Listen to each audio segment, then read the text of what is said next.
came with silver rain. The fields were cold and wide. The Boyne moved slow beneath the clouds, a witness to the tide. The farmers left their ploughs behind. The bells were left unturned. For every road that led that day was a road where armies burned.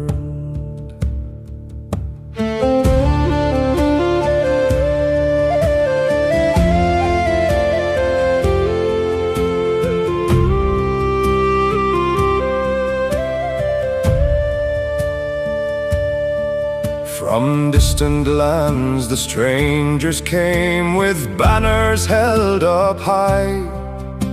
And Ireland's hills looked on in grief beneath a wounded sky. The old men watched from cottage doors, the young stood in the line.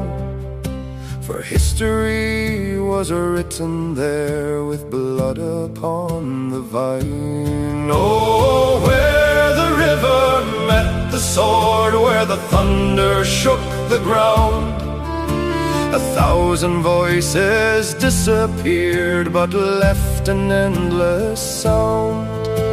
The kings would claim the victory, the poets would recall, but the earth beneath the Boyne never chose a side at all.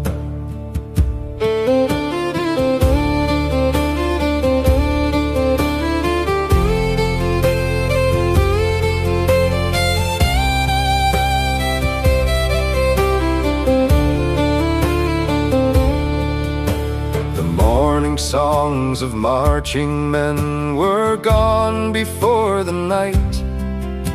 The fields that held their laughter once were silent after the fight. The broken wheels, the empty coats, the fires that burned away were all that remained behind them when darkness took the day. Children yet unborn would hear the stories carved in flame of men who fought for distant crowns and carried borrowed names.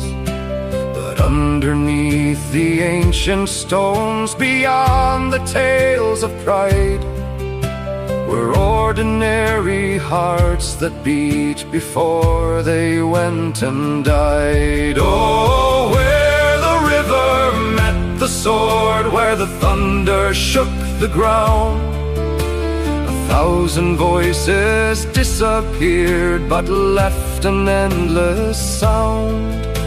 The kings would claim the victory, the poets would recall, but the earth beneath the Boyne never chose a side at all.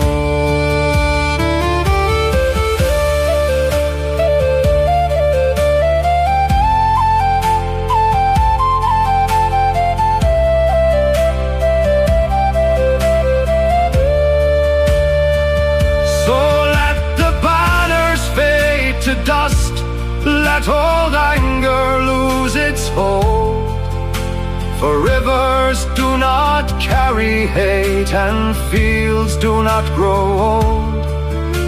They only keep the footsteps of every soul that came, and whisper through the evening mist the forgotten soldier's name.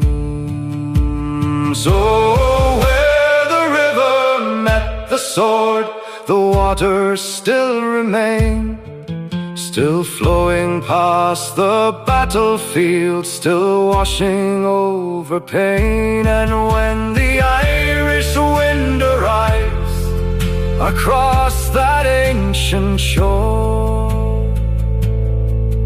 it sings not of who conquered, but of those who were no